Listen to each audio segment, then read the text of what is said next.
मेरे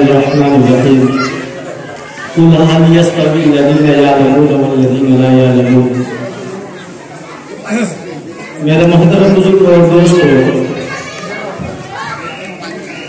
और दूर दराज से तशरीफ लाए हुए उलमाए-ए-इज़ाम, खुसूसन उस्ताद मुकर्रमी हज़रत मौलाना रहमतुल्लाह साहब और हज़रत कारी सगीर साहब, और इसी तरह दूर दराज से हमारे उलमा हज़रात, जिनको मैंने चंद मिनटों के लिए, चंद लम्हा पहले दावत दिया और मेरी दावत को शर्त कबूलियत से नवाजते हुए इस ठंडी के मौसम में अपने तमाम तर मशगूलियात को बसकुश डालते हुए दावत को कबूल करके आज हमारे बीच मदरसा इस्लामिया दारुल उलूम के स्टेज पर तशरीफ फरमा है।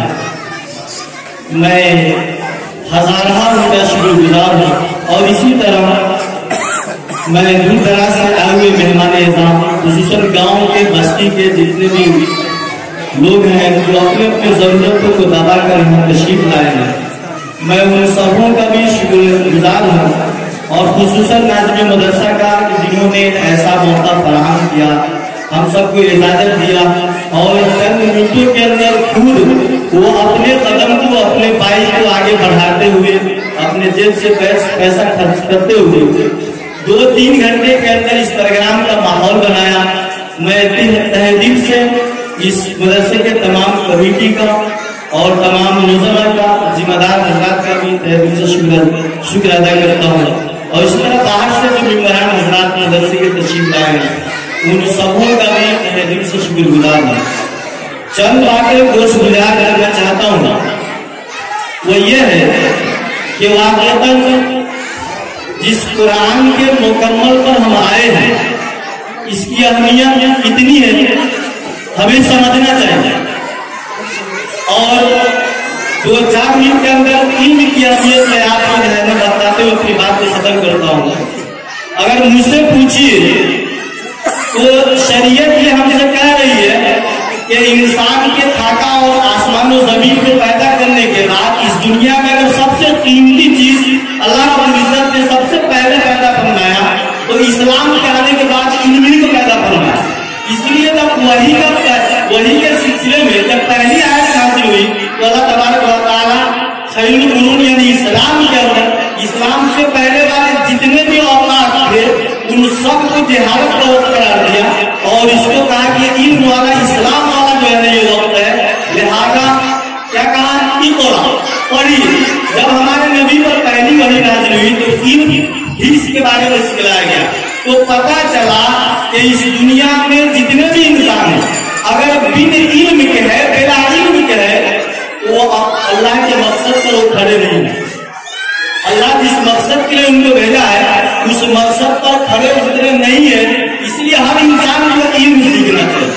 और आप बताइए पूरी दुनिया में अभी सबसे ज्यादा बिछड़े कौम या खुसूसन नेपाल में अगर किसी जात का शुमार है, किसी कौम का शुमार है तो मुसलमानों का मामूली 5%, 2%, 4% के जो लोग हैं उनको इस मुल्क ने अहमियत दिया है, उनके लिए कोटा बनाया है, उनके लिए हर जगह हर विभाग में नौकरी के लिए जगह है, लेकिन मुसलमानों के लिए कहीं कोई जगह नहीं। क्यों? क्योंकि हमने इस देश के लायक अपने बच्चों को नहीं बनाया। अगर हम अपने बच्चों को इस देश के लायक बनाते, अगर क्यों जब हमारे बच्चे पढ़ेंगे, हम अच्छा इदारा चलाएंगे और नेपाली कानून, नेपाली किताबों को हम सिखाएंगे, पढ़ाएंगे और उसके कानून को हम अपने अंदर लाएंगे, अपने मदरसे में चलाएंगे, कम से कम नेपाली तालीम के एतबार से हम अपने इदारों को 12 क्लास तक ले जाएंगे, तो वहां से हमारा बच्चा जब निकलेगा तो वो बच्चा क्या होगा, इस देश के अंदर कम से कम वो सचिव बन सकता है, वो मानपूत कार्यालय का हाथी बन सकता है, उसके लिए अप्लाई कर सकता है। मैं मिसाल दे रहा हूँ कि मुसलमानों की तादाद इस देश के अंदर सरकारी आंकड़े के मुताबिक 4.5% है, लेकिन जमीयत उलमा और दीगर तंजीमों के मुताबिक तकरीबन 10.5%। 10.5% मुसलमान इस देश में होकर अफसोस की बात यह कि पूरे मुल्क में एक भी मुसलमानों का यूनिवर्सिटी नहीं है, एक भी मुसलमानों का कॉलेज नहीं है। जब हमारे पास तकरीबन इस मुल्क में 75 जिला के अंदर 2000 मदरसे हैं, लेकिन इन 2000 मदरसों में से एक भी मदरसा डिग्री वाला नहीं है, जिससे हम हमारे बच्चे को तैयार करके अपना दीन भी सिखाकर और नेपाली लॉ सिखाकर, नेपाली कानून सिखाकर अपने यूनिवर्सिटी से उसको खाली करके हम नेपाल के अंदर भेजे और नेपाली गवर्नमेंट से मांग करें कि हमारा बच्चा क्लास होने के लायक है। ऐसे एक यूनिवर्सिटी में। और इसी तरह बुद्धिस्ट को देखिए, वो 10% है, लेकिन उसके बाद 2 कॉलेज है, 2 यूनिवर्सिटियां है। क्या उनके पास जितने इदारे हैं उन दोनों कॉलेज और यूनिवर्सिटी से जुड़े हुए हैं और वो जुड़कर वहां से उनका एक पर्चा आता है पूरे साल के एग्जाम का, पूरे मदरसे को जाता है। सारे मदरसे वाले उसी कॉलेज के निगरानी में अपने बच्चे को तैयारी कराते हैं। और ये नहीं, अपने जायज कमाई से सालाना अपने मदरसे का पूरा खर्च का बजट तैयार करते हैं और वो पूरा बजट गांव वाला देता है, गांव वाला देता है, इस गांव में इदारा चलता है। क्यों? जब हम पूरे बजट मदरसे का तैयार करेंगे तो मदरसा माली हालात से बेफिक्र होकर मदरसा के नाती, मदरसा के जो है ना नौजवान आगे की तरफ तालीम पर ध्यान देंगे। लेकिन मुसलमान कौम है जो सही से ज़कात नहीं अदा करती है, तो फिर जो है हम किस तरह अपने बच्चे को आगे बढ़ाएंगे। इस देश में एक मामूली देख लीजिए, नरकटिया में हमारा इज्तिमा है, गृह मंत्री तक हमारे मेरे साथ जा चुके हैं, आज प्रधानमंत्री से मिलने की बात कर रही है, आगे लोग गए हुए। तो बताइए, एक मामूली इज्तिमा कराने के लिए मुसलमानों को गृह मंत्रालय तक जाना पड़ रहा है। और इसी जगह गरीब माई, कितने माई का परिणाम हुआ है, कहीं जाने की जरूरत नहीं पड़ी, हो गया। पता चला कि उसका पकड़ है कानून के अंदर। अगर हमारे ही बच्चे, हम ऐसा निजाम बनाए, ऐसा कॉलेज बनाए, ऐसा मदरसा चलाए जिससे हमारे बच्चे तालीम के अंदर आगे बढ़े, तो इस मुल्क के और ऐसा आगे बढ़े कि इस मुल्क का प्राइम मिनिस्टर बने, जज बने, कलेक्टर बने, हर विभाग में हमारे बच्चे जब तालीम के अंदर आगे आएंगे तो जाएंगे, तो फिर हमें इससे इजाजत लेने की जरूरत नहीं है। मिसाल के तौर पर आज सीआर होता है या सीडी हो, मुसलमान होता तो सीधा साइन कर दे, उसे किसी से पूछने की जरूरत नहीं, जिया उसके हाथ में वो साइन कर देता। तो हमने कानून से, तालीम से मुसलमानों ने अपनी औलाद को पीछे रखा है। इसीलिए मुसलमान बिछड़े हुए कौम में दलित के नीचे इनका शुमार होता है।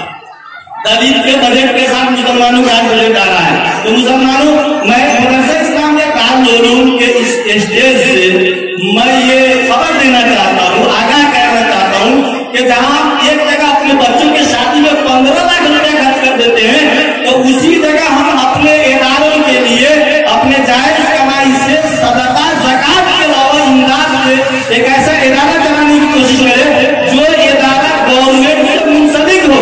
आज जो प्राइवेट इदारे बहुत से बच्चे को तैयार कराते हैं और गवर्नमेंट उसकी कोई हैसियत नहीं दे रही। हमारे पास इतने सर्टिफिकेट होते हैं, इसी जगह कुछ मुसलमान अपने बच्चों को इंडिया में कॉलेजों में पढ़ाते हैं। वो बच्चा आता है, मास्टरी कार्ड लेने के लिए 3-4 एग्जाम देना पड़ रहा है नेपाल के अंदर। तो ऐसा क्यों नहीं सोचते कि नेपाली में ऐसा हमारा कॉलेज और यूनिवर्सिटी चले जिनके अंदर जो है उसको नेपाली कानून से जो जुड़े हुए हो, नेपाल सरकार से इदारा जुड़ा हुआ हो, वहां से निकलने के बाद नेपाल खुद उसका मान्यता दे दे, खुद उसका मान्यता दे। हमारे बच्चे मास्टरी कार्ड के लिए कहीं नहीं जाए। बड़े बड़े माता को देखता हूँ बांग्लादेश में पढ़ाते हैं, इनकी आने के बाद डॉक्टर को बना कर लाते हैं, तो नेपाल के अंदर डॉक्टर मास्टरी कार्ड लेने के लिए उनको कई एग्जाम देने पड़ते हैं। तो ऐसा इदारा मुसलमानों को बनाना चाहिए, इस तरह का इदारा तैयार करना चाहिए। अपने मालों को, बच्चे पर जो खर्च करते हैं माल और माता को, तो उसी के तरह तालीम के लिए खर्च करें। जितनी हमारे बच्चे तालीम में आगे होंगे, नेपाल के हर विभाग में हमारा ही बच्चा होगा और इस देश के चलाने वाले नेताओं को पता चलेगा कि मुसलमानों को भगाने से नहीं बल्कि रखने से हमारा बच्चा पायलट होगा। पायलट टाइम में पायलट विभाग में होगा, सीडीओ में होगा, सियासत में होगा, प्राइम मिनिस्टर के कुर्सी में होगा। तालीम से जिन जिन कौमों ने तालीम को अपनाया है वो बुलंद हो गया है, ऊंचा हो गया है, और जिन लोगों ने तालीम को छोड़ा है वो नीचा हो गया है।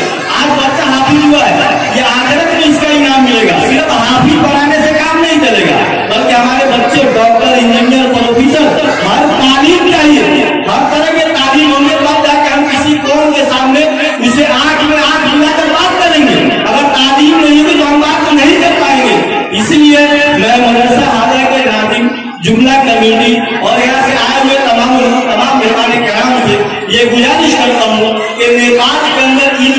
तहरीक चलाया जाए और इल्म के लिए अपने जायज पैसों से पैसा रकम जमा करके अपने इदारे को सही तरीके से चलाया जाए और इदारे सरकार से मुंतलिक हो।